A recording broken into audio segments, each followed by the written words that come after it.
Cap sur le flash d'information de ce lundi 1er août. Merci à tous de nous rejoindre.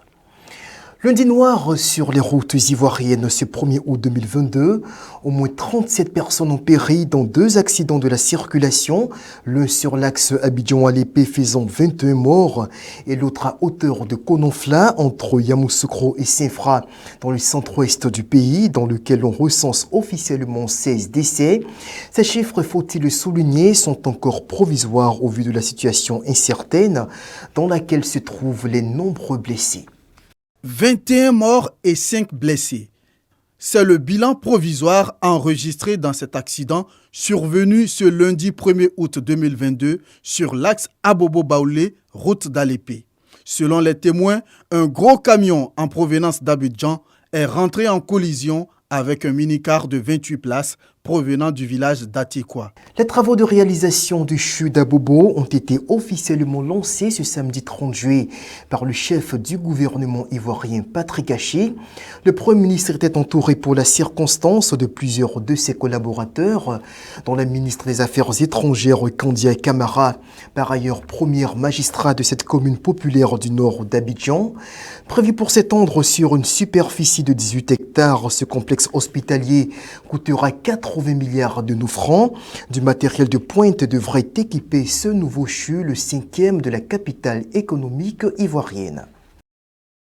Voici le futur CHU d'Abobo. L'ouvrage sanitaire sera le plus grand du pays, avec une capacité d'accueil de 600 lits et un accent particulier à la santé du couple mère-enfant. Ce samedi, dans la commune d'Abobo, le Premier ministre a procédé à la pose de la première pierre de l'édifice, au grand bonheur des populations. L'église Chérubin et Séraphin s'est dotée de nouveaux bureaux exécutifs depuis ce samedi 30 juillet. Le passage de flambeau entre les membres des bureaux sortants et entrants s'est fait à l'occasion d'une cérémonie festive. Conscients de la lourde tâche qui leur incombe désormais, tant dans la conduite de la vie spirituelle de l'église que dans la gestion des affaires courantes, les nouveaux responsables ont prêté serment devant un parterre d'invités du monde ecclésiastique ainsi que devant leurs fidèles. C'est un reportage du GFinfo.net. Ok, merci beaucoup. Aujourd'hui, on est venu assister avec le communauté céleste nigérien en Côte d'Ivoire. Bon, c'est un plaisir d'associer avec les Nigériens, chrétiens nigériens qui sont ici. C'est une joie quand tu vois la cérémonie. C'est une belle cérémonie et puis l'organisateur, ils ont bien fait. Et puis aujourd'hui, je suis avec mon ami et puis les communautés nigériennes. C'est une bonne affaire. Merci beaucoup. Que Dieu vous bénisse.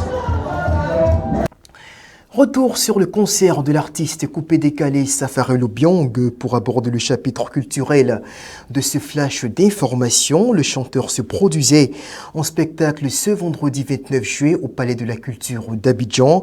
Ce sont des milliers de personnes qui ont fait le déplacement pour communier sur les tubes de Safarel. «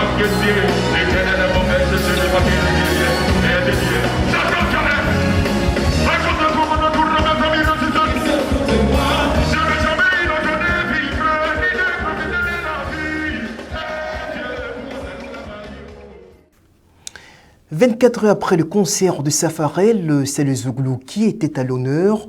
Le groupe Voix des Anges VDA mettait le feu au Palais des Congrès du Sofitel Ivoire, toujours à Abidjan.